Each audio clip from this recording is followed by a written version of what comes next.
Hello guys, আসসালামু আলাইকুম। Welcome to YouTube channel. সবাই কেমন আছেন? আশা করি অনেক ভালো আছেন।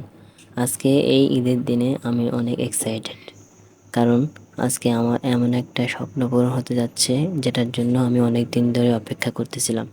আমি অনেক দিন ধরে চাইতেছিলাম আমার মা বাবাকে আমার নিজের টাকা দিয়ে আমি বিরিয়ানি খাওয়াবো।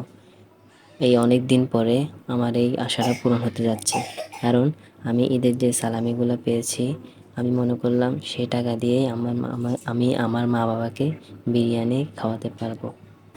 তো গাইস, বেশি কথা না বলে আমরা ভিডিওর মূল কথার মধ্যে চলে আসি, কিভাবে আমি আমার মা বাবাকে ট্রিট দিলাম। তারপরে আমরা বাইর হয়ে অনেকক্ষণ দাঁড়িয়েছিলাম, অবশেষে সিএনজি পেয়ে গেলাম। তারপর সিএনজি দিয়ে আমরা চলে এলাম অলংকারে। অলংকার চলে এলে অলংকার এসে আলিফের সামনে আমরা অনেকক্ষণ দাঁড়িয়েছিলাম, কারণ আমরা চিন্তা করতে লাগলাম আমরা আলিফ রেস্টুরেন্টে খাবো নাকি অন্য একটা জায়গায় খাবো।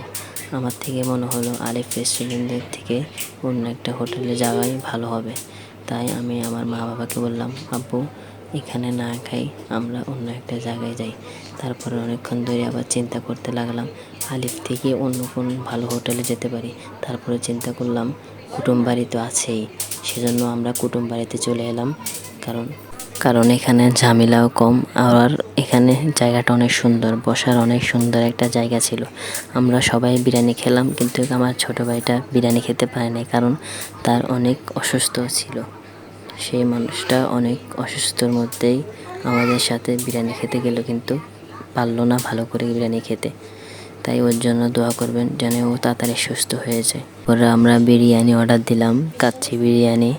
তারপরে অনেকক্ষণ পরে আমাদের বিরিয়ানি চলে আসলো, সবাই খেতে লাগলো। আমি তো ভিডিও করতে ব্যস্ত, কারণ এটা আমার জীবনের সবথেকে একটা মূল্যবান ভিডিও।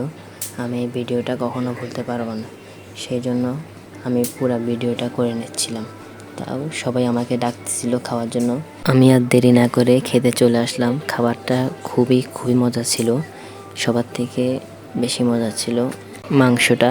সবার থেকে কেমন লেগেছে আমি জানি না, আমার থেকে অনেক ভালো লেগেছে। আমি আমার আম্মুকে জিজ্ঞেস করলাম, আমার আম্মু বলল আলহামদুলিল্লাহ। শুধু একটাই আফসোস রয়ে গেল, আমার ভাইটা ভালো মতো খেতে পারেনি। তারপরে খাওয়া দাওয়ার পর চিন্তা করতে লাগলাম একটা বুরহানি অর্ডার দিই, কারণ বুরহানিটা খেলে বিরিয়ানিটা ভালো করে হজম হয়, আর বুরহানি খেলে একটু শান্তিও পাওয়া যায়। সেজন্য খাওয়া দাওয়ার পর আমরা আধা লিটার একটা বুরহানি নিয়ে আসলাম। তারপরে আল্লাহর নাম নিয়ে বুরহানিটা খাওয়ার পর আলহামদুলিল্লাহ অনেক ভালো লাগছিল। তারপরে আমার এখন পালা আসলো বিল দেওয়ার। আমি কি সুন্দর করে বিল দিচ্ছিলাম আর ভাবতেছিলাম, আহারে ঈদের বকশিসগুলো আমার পকেট থেকে হাতছাড়া হয়ে যাচ্ছে। প্রত্যেকবার তো খেতে পারি বা খেতে পারতেছি না, তাও কোনো মনে আফসোস ছিল না, কারণ এটা কোনো বাইরের কেউ খাচ্ছে না, আমার নিজের মা বাবাই খাচ্ছে। আমার থেকে অনেক আনন্দ লাগতেছিল। আর আফসোস রয়ে গেল আমার ছোটো ভাইয়ের জন্য। তিনি অনেক কষ্ট করে এসেছিল আমাদের সাথে খেতে, কিন্তু খেতে পারলো না, কারণ তার অনেক জ্বর ছিল। তো সবাই দোয়া করবেন, আপনারাও ভালো থাকবেন। আর আমাদের ভিডিওটা কেমন লাগলো কমেন্ট করে জানাবেন। আল্লাহ হাফেজ।